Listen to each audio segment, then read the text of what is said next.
నిన్న ఒక ఆంటీ వచ్చి అంటున్నారు మా పేరెంట్స్తో, మీ చిన్న అమ్మాయికి పెళ్లి ఏజ్ వచ్చేసింది అని. ఈ ఒక్క ఆంటీయే కాదు, ఏ ఫంక్షన్కి వెళ్ళినా, ఏ ఊరు వెళ్ళినా ఏదో రిలీఫ్ కోసం వెళ్తాం, కానీ అక్కడ ప్రతి ఒక్కరు అడుగుతూనే ఉంటారు, అమ్మాయికి నెక్స్ట్ పెళ్ళి చేసేస్తారు కదా, ఇంకేముంది నెక్స్ట్ పెళ్ళే కదా అని.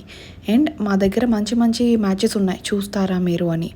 టు బీ హానెస్ట్, ఇప్పుడు బయటకి ఆర్ ఫంక్షన్స్కి వెళ్ళాలి అని కూడా అనిపించట్లేదు. ఫస్ట్ ఆఫ్ ఆల్ అందరికీ చెప్పాలి అనిపిస్తోంది ఏంటి అంటే, నా మ్యారేజ్ ఏజ్ నేను డిసైడ్ చేసుకుంటా అండ్ మా పేరెంట్స్ ఉన్నారు డిసైడ్ చేయడానికి. అండ్ ఇది ఏం క్వశ్చన్, చదువు అయిపోయింది, జాబ్ చేస్తున్నావు, మంచిగా సెటిల్ అయ్యావు, ఇంకేం చేయాలి లైఫ్లో? Yes, I don't have answer for this, ఇంకేం చెయ్యాలో.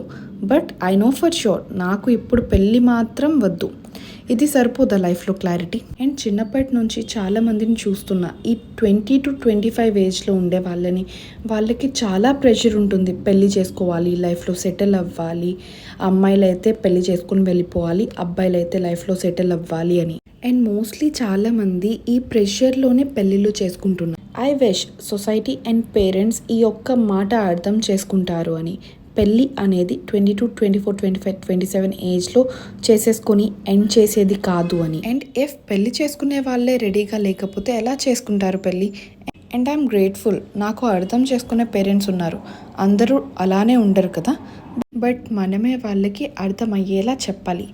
And this is not to hurt anyone emotions or feelings, this is what I feel. So మీ ఒపీనియన్ ఏంటో పెళ్ళి మీద కామెంట్ చేసేయండి. Thank you for watching.